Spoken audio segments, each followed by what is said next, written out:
This is Blair Durham with Black Wall Street Today, your media hub for all things Black business and related news, strategy, and events. Greetings.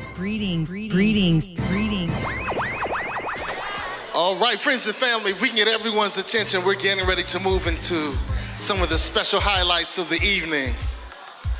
As we turn it over to the president who needs no introduction, the reason that we're all here and doing well, the reason why Hampton Roads is blossoming in our area of Black excellence.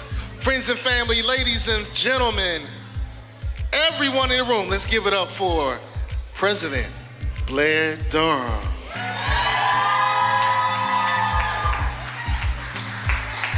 Welcome. Thank you, Seiko. And I'd just like to say, welcome to Black Diamond Weekend. Woo! You want to come up in? So, you're going to hear a little bit of the story of the founding of Black Diamond Weekend with a special podcast segment in a moment. But to kick things off, we'd like to bring up the awesome mayor of this incredible city, Mayor Kenny Alexander, who happens to be a prominent Black business owner in Hampton Roads as well. Thank you, Blair. Thank you very much. Well, good evening. You guys so far away. I wish you guys were just closer, but it is what it is. Who's there to come closer? Come on, come closer. All right. Get all the secrets. When you come close, you get all the secrets. To be successful in business, you got to get close to the fire. Yeah. So, there we go. This is a winner. This is a winner. She's a winner. Let me just say how thrilled and how proud I am to be a part of the Black Diamond Weekend. Many thanks to Blair Durham, who is one of our stars in the city. We rely on Blair for her wisdom and her support, and more importantly, for her encouragement for me and my council as we continue to shape Norfolk to be the most inclusive, the most diverse, and the most equitable city, not only in Virginia, but in the world. Norfolk is open for business, and we're open to do business with everyone. I see so many sponsors here. I won't call them out, but I see you, Dominion. And I see and some of our banks.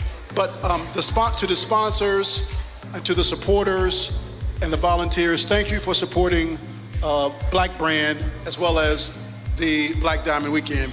You know, being in business is tough. Being an African American in business is tougher. And the reason it's tough is because when you do economic development, there are 5 things that must align. 1, you got to have the land or the space. There must be some land or space, unless you're going to be a part of the gig economy and do virtual, but that's all well and good, but you need an address. Brick and mortar is important, but in this economy, the shared economy is fine, but land. Number 2, you need the entrepreneur spirit, and I know a lot of you have that entrepreneur spirit. You have an idea, you have a mission, you have a goal, you have a purpose. Number 3, you have to have talent. You have the talent, and there have to be other talented people in your organization. Number 4, which is a big one, is called capital. Capital is one of the reasons that a lot of our businesses don't start or don't scale in the first place. And finally, you need to have a city, a regulatory framework, a legislative framework, a city that's open for business. Number 5, I can answer. Norfolk is open, and we're ready to do business with each and every last one of you. You have the entrepreneur spirit. There are resources here. There's support here. There's mentorship here. And so I'm proud. I'm happy. I'm delighted that you're here. You belong in Norfolk. You belong in Hampton Roads. If we can do business together, let's do it. So again, on behalf of a very grateful city, I see you. Your voices, your ideas, your concepts, your thoughts are welcome here in the city of Norfolk. So Blair, thank you. Keep on keeping on. Keep on keeping on, and don't give up, don't quit. Quit and failure is not an option when it comes to us. As a people, we are resilient as a people. through many dangers and toils and snares, we as a people have already come. Our ancestors already paid the price. So all we have to do is walk upright and not play second to anybody or anything, because we're the head and not the tail. We're first and not last. We're the beginning and not the end. Thank you. God bless you. Enjoy Black Diamond Weekend.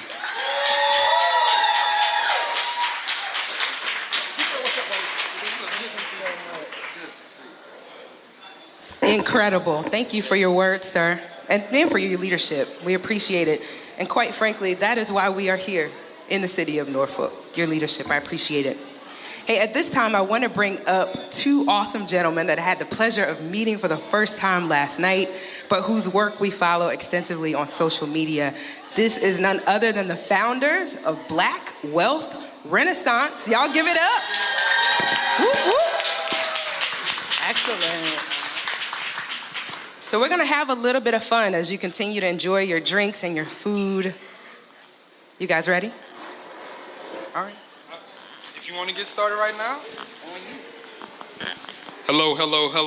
Hello, everyone.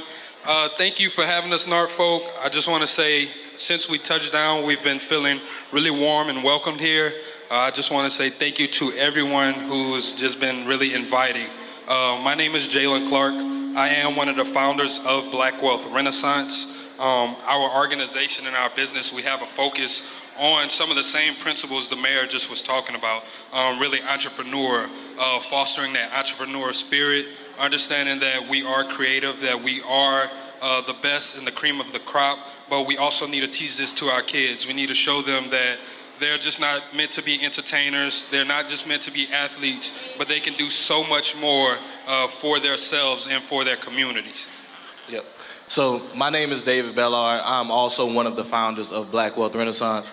And our brand started about 4 years ago now. And we started, I know the mayor mentioned the city of location. We started at my boy grandma's house, right? In the back room, getting it out the mud, straight out of college. And from there, we've been able to grow to one of the premier business podcasts in the world. We have a social media platform that's impacted over 500,000 people just through content that we've been able to create online. And we've been able to create a six-figure business from leveraging the podcasting industry and growing in this industry. So before we get into a few other things, we just want to kind of talk about the podcast industry and let you know about the opportunity and how you can start growing and scaling your own podcast. Because we started the podcast itself in March of 2019. And now we're on the Revolt Podcast Network. We're one of the premier shows on their network, and we're continuing to push out this message and continue to grow and scale our brand. So we just want to help people do the same. I do want to go into some of the opportunities into podcasting. It is an industry that has been around for quite some time, but people are actually starting to access and starting to tap into the podcasting realm. What's special about podcasting is it's completely auditorial, so it's different from actual social media and YouTube. You can just consume it while you're driving, while you're cooking, while you're working out, and you don't actually have to be fully attentive to the actual video content. You can really consume it while you're doing multiple things, right? And that's what makes this realm so special, because a person can do multiple things while consuming your content. And it gives business owners and sponsors the opportunity to really become authorities in a certain space on particular topics. So for a business owner, right? I know we met some CPAs, we met some lawyers today, right? Let's say you want to be a podcast who's talking about how to properly structure your business. And you can go through different business scenarios, and you can teach business owners, okay, this is how some of my clients may have failed. I would keep everything, discretionary. Don't put out any information that doesn't need to go out there. But you can use those case studies to build your following, and people can actually learn from past experiences. Once you start to grow and build that audience, now they're like, okay, I've seen what they've done, and they also gave me solutions. On the sponsorship side, you can actually sponsor or create a segment with someone who's already established in the podcasting realm. And one of the things that's really cool about podcasting, if you are an advertiser, is if someone's listening to a podcast, they listen to, majority of the listeners, 65% of the listenerships listen to the full show. Think of that compared to Instagram, where you're scrolling every 3 seconds, you're on someone else's page. You have that listener's ear for 30 minutes, an hour and a half, and 65% of your listenerships are going to consume the full episode. So if you're an advertiser, that's really powerful, because now you're able to get in front of really engaged and really active consumers. And just to add to that, right? When it comes to the podcasting, because it's such an intimate form, think about it, like he mentioned Instagram, think about it versus music. You may listen to a song, you may stream a song 10 times, and it's 2-3 minutes long. Think about the benefit for this for advertisers, where this is something that somebody's going to listen to for over an hour because they're going to gain some valuable information, or they're going to be entertained. There are different ways that you can go about creating your podcast, and it can serve different purposes.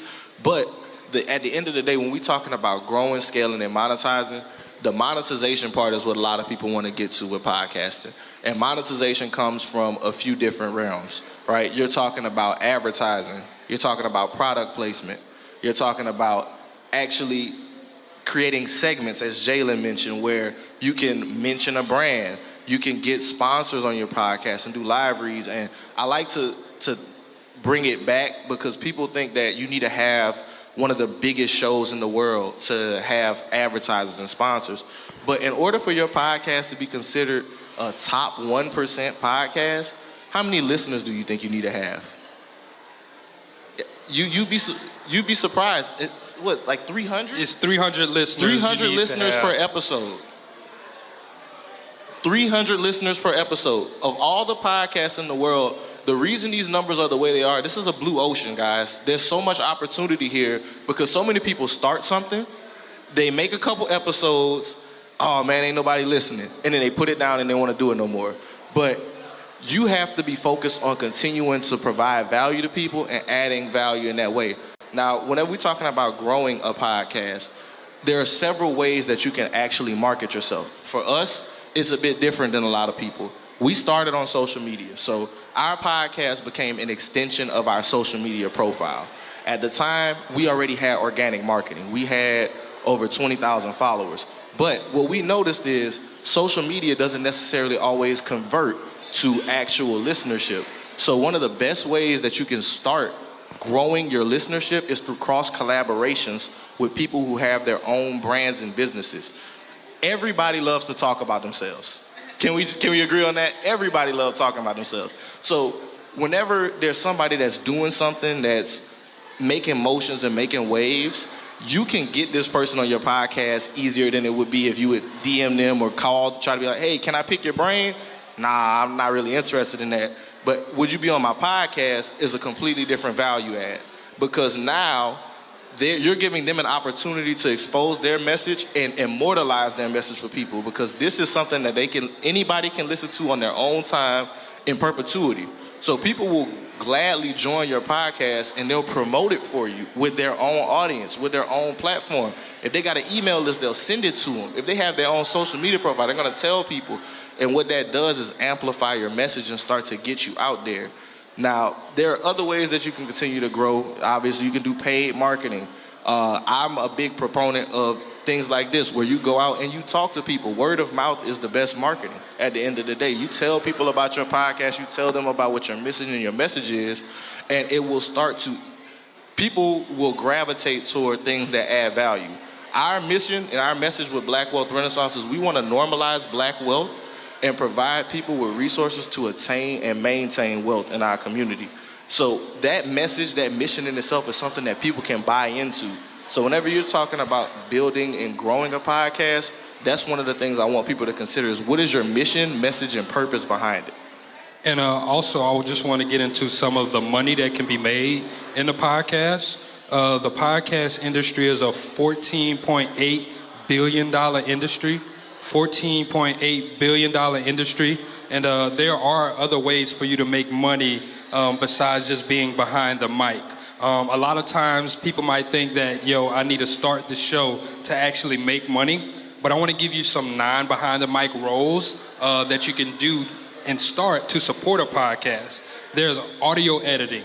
You can become an audio editor because the talent, they don't have enough time to actually go ahead and do the editing and worry about curating the content, getting guests. Another thing is post-production, right? If that podcast is a video-enabled podcast, they're going to be actually needing post-production. So they might have blemishes, they might have things that's happening during the podcast that they're going to need edited. You can be an audio technician. So during the podcast, you can have a setup like this where you're making sure that the levels are correct. You're making sure that there's no interference, that all the guests are coming through correctly. There's also fact checkers. So if you're having a podcast where you're giving people a lot of information, you can go through and you can be a fact checker. You can be a scripter. You can write out a show. Because people think of podcasts as simply interviews, and that's not true. There's so many forms of podcasting. There's dialogues, there's very theatrical style podcasts where you can dramatize it, right? And instead of just having a visual, you can have an actual theatrical podcast where you go through and give people a play. There's also the marketing side, right? So once again, as David stated, you need marketers to get your podcast to keep on growing. So you can become a marketer for them. If you have a marketing firm already, that could be something that you add on as a service. Understanding, hey, there's so much more to this industry, right? And then one of the last things that I kind of want to get into is understanding that it is a blue ocean. I want to give you guys some numbers to leave with. In the podcast industry, there's 2.4 million active podcasts, right? How many active YouTube channels do you think there are? You can say it louder. There's 38 million YouTube channels. 2.4 million compared to 38 million. There's only 66 million podcast episodes total compared to 800 million YouTube channels. Videos.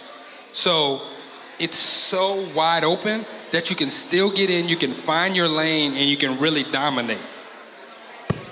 And on that note, we're going to actually bring up Ms. Blair and her husband, Mr. Bashir, and we're going to talk about the beginnings of Black Brand and how Black Diamond Weekend became about.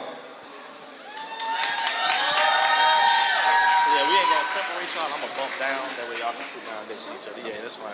I'll hand you this one. These guys are amazing. Shout out to you all. Thank you. By the way, this is just the Black Brand way of doing things. We don't do anything unless there's some content. And have your beverages, have your meal. We're gonna have some content. I love y'all matching too. Y'all look amazing. Yeah. Excellence. Yes. Thank you guys so much for being here. You're welcome. Thank you for having us. Definitely appreciate you having us. So, Blair and Bashiri, just to get right into it, Black Brand is an amazing brand. I appreciate you all for bringing all these beautiful and amazing Black-owned businesses together and creating something in Norfolk for our people, Hampton Roads, and really Virginia, creating a chamber of commerce to help businesses grow and scale. So I just want to ask you, to get started, what was the origin and what made you even start to build this in this community? Babe, I'm gonna let you speak first. Oh. See, she's breaching protocol. It's usually ladies first, but I understand because she's often with the mic, and I'm usually very comfortable in this space, but she's kind of got me a little jittery. Looking so wonderful to my right in this sorbet raspberry getup. Looking like some sorbet, I'm ready to obey. You understand what I'm saying? Got me sweating hotter than a jalapeno hooker on a 90-day summertime. Oh my God, Lord have mercy. But it's definitely been a labor of love, and I appreciate all of you. This is definitely the pinnacle of what we do day in and day out. to see you all together and to congregate and you all kind of actualizing all of that innate genius and potential that is native to our melaninated experience, and then platforming that, and then understanding that the real currency is our connection, right? And the real revenue are our relationships. And so I'm definitely graced and I'm definitely privileged to be sitting here with my illustrious wife and with you all here. And the beginning of Black Brand was it was born out of angst. It was born out of anger. It was born out of frustration with what we were seeing socially and what was being propagated on the media, and Black men, women, and children being victimized and gunned down, and just a burden that something needed to be done, and something that would be impactful, and something that would be lasting, and something that would have a legacy. And so we understood that there needed to be some kind of economic framing to bring solution to what we were seeing in our day-to-day experiences in our communities. And so rather than resting in anger and frustration, somewhere in between that mix, we found power, we found hope, we found the capability and the capacity to usher in a resolve that would be fruitful for those persons that we are connected with, and that's you all, right, even in this very moment. And so it was an idea, you know what I mean? I can remember we were sitting in our bedroom and looking at stats and just like, okay, there are issues in pockets of Hampton Roads, and I'm not even from Hampton Roads, I'm from New York, you know what I mean? But it was just when we were exposed to what was happening in our communities, and we were trying to put our minds together of, okay, how can we use our gifts? You know, how can we employ our capacity and our capability to kind of speak to these situations that are native to us? And we had no idea we would meet you all. It was just a shot in the dark, you know what I mean? And now to see it come to fruition and to see all the musicality of it, I'm gonna get poetic real quick, because I found that even in the entrepreneurial spaces, you find the music in the silence. That's where the music is at. It's in between all of the busyness of your work, your day-to-day grind. If you could find ways to have intermittent moments of solitude and Sabbath and you're busy, you're gonna find something very musical. You're gonna find something that's going to be nourishing. And I think that's what I found even in just connecting with my wife and understanding that she has a role to play, the division of labor and that rhythm, and understanding that it's gonna require late evenings and it's gonna require her calling audibles and me being able to be flexible and not get into my ego, like, woman, you need to be here, you know what I'm saying? And just understanding at this level, if we can make it work at this level, it's hope for the communal level, and not to make it solely focused on our relationship as husband and wife, but these things are happening coterminously. Like, we just celebrated 7 years, you know what I'm saying, of making it, you know what I mean? And, you know, and not always being rosy, you know what I mean? And dealing with the thorns that come with the budding of a flower, and understanding that these things are part and parcel of a wide range and gamut of experiences that are going to be fruitful. And she's looking at me, she gave me the eye because she knows that you probably shouldn't give me a mic. You probably noticed that by now. But I'm gonna pass this mic to my wife, but I'm gonna say this. When you are securing yourselves, Black people, Black entrepreneurs, Black dreamers, and you no longer need the validation of an external currency, that's when we're gonna find the wealth.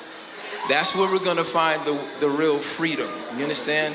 When your voice is valuable to you, and you don't need, you know, the affirmation of external agencies to co-sign what is your innate genius and aptitude. I love you all. I know that you are capable. I know that you are adept. I know that you are assiduous. I know that you have capacity even beyond your own consciousness. And that's kind of why we got into Black Brand. That's why we did what we did, because it was like, how can we get our people to see themselves the way we see them. You know what I mean? And so I hope that what you experience even in the weekend is just this mirror where you see yourself as the giant, where you see yourself as the majority, you know, where you see yourself as the powerhouses that I know that you are. And I'm gonna pass this to my wife because I can go. Love you guys. Thank you for this time. What in the world? I love it. It was his words and his poetry for me. It was.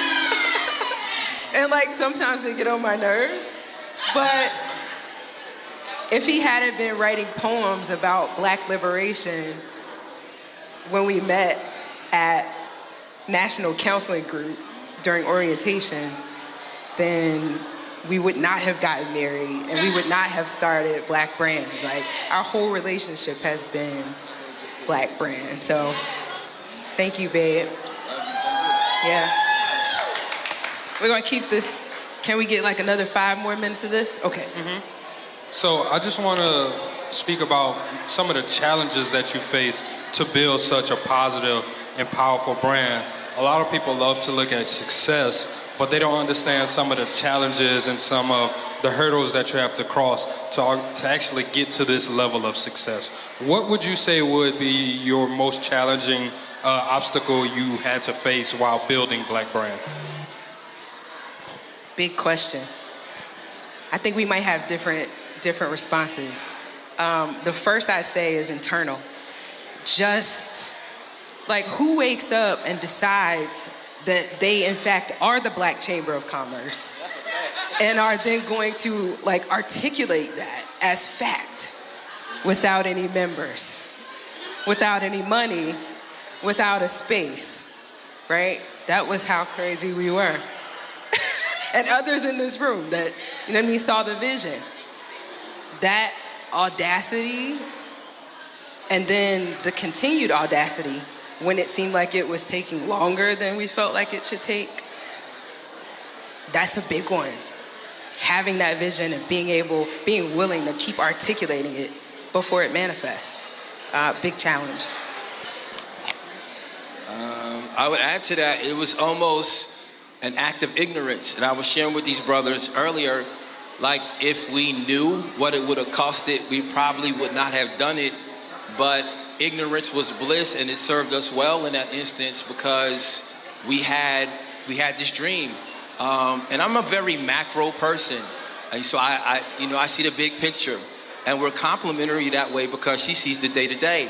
So she pulls me into reality. I pull her into dream spaces, and we just kind of feed each other that way. But the major challenges, I would say, is understanding that we don't have to demonize our differences. And we don't have to be antagonistic, but we can be complementary, you know what I mean? And there's value in her perspective, and there's value in my perspective, and we can meet at that happy median, and that's where, again, the music and the magic can occur, you know what I mean? When we're not at each other's throats because we might see things a little differently. Like, what's part and parcel to our survival as a group is that we're not monotonal in our vision and in our capacity to see. But because we are variegated in our ability to envision and to dream, then we have options. And options means freedom, freedom means life. And when we're able to get to a space where we can venerate those aspects of ourselves that are different as nourishing pockets of peace and prosperity and power, I don't think there's any challenge that we can't overcome. These challenges really become channels of increasing modes of growth and maturation. And so I look at the challenges as seeds. I'm gonna say this and leave it alone. We were on our way back from, where were we? We were at the Nat Turner Museum. And that's when Hurricane Matthew hit. And we had either the stupidity or the audacity to go try to honor the ancestors, right? And how is that connected? Well, we lost a vehicle to Hurricane Matthew, had to total the car. the monies from the totaling of that car became seed money for Black Brand. You know what I'm saying? So I remember my wife, she poked me, right? She poked me. She said, baby, what you gonna do with it? It was $7,500. What you gonna do with that? And she knew I was, in that moment, being practical, but we need to get to A to B. She's like, well, I'm thinking A through Z right now. And she told me, like, this money needs to go here. And if I would have denigrated her perspective or called her crazy or called her impractical, we wouldn't be here right now. You know what I mean? So. And we went 4 years without a vehicle behind that? I don't know. Yeah, it's, so what I'm saying is this, like, for every harvest, there's a death. When that seed goes into the ground and it sheds its current iteration of itself, then the roots can take, and expand, and get the nourishment and the nutrients from the Mother Earth. But if you're not willing to die and to sacrifice and to yield yourself to a process that is uncomfortable and something you don't know, you're not gonna get to that space. And I wanna see all of y'all get to that space. So you entrepreneurs who are in a current place of uncertainty and you feel like it's a gamble and you don't wanna risk, we're living proof that even without the current currency, that's manifested tangibly, you have greater value in your capacity and your courageousness and your willingness to step forward anyway. And just do it. You know what I mean? Here you go, baby. I mean, there's not much else to say on that.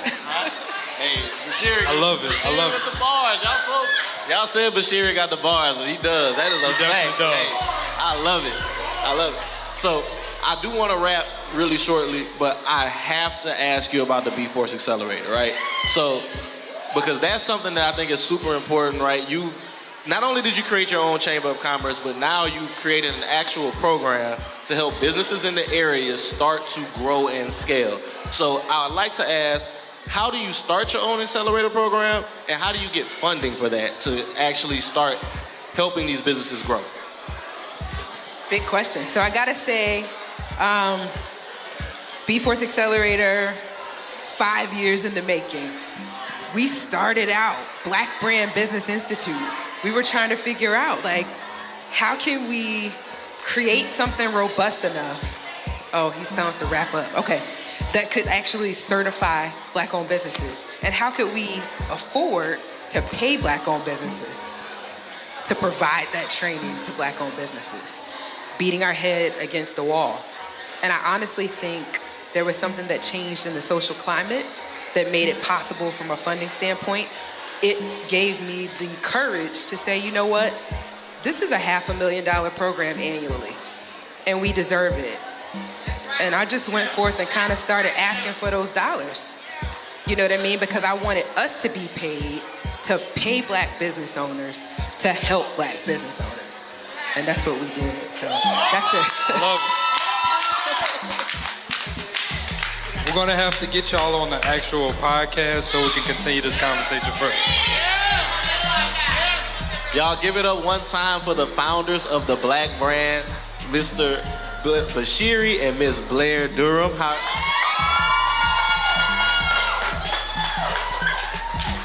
I love it. So this is David Bellard, and that's my partner, Jalen Clark. We are Black Wealth Renaissance.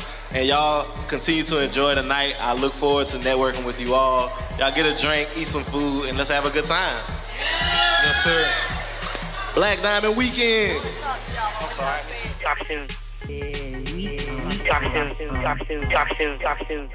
Phenomenal. Stay with us online at Black Wall Street Today on Facebook and Black Wall Street Today on Instagram. And then follow us on Twitter as well at BWS Today. We look forward to talking again next week. Have a wonderful week. I have said and I will continue to say that the most important priority for the Black community is the Black community, not a particular political party. Hey, yo, when I say Black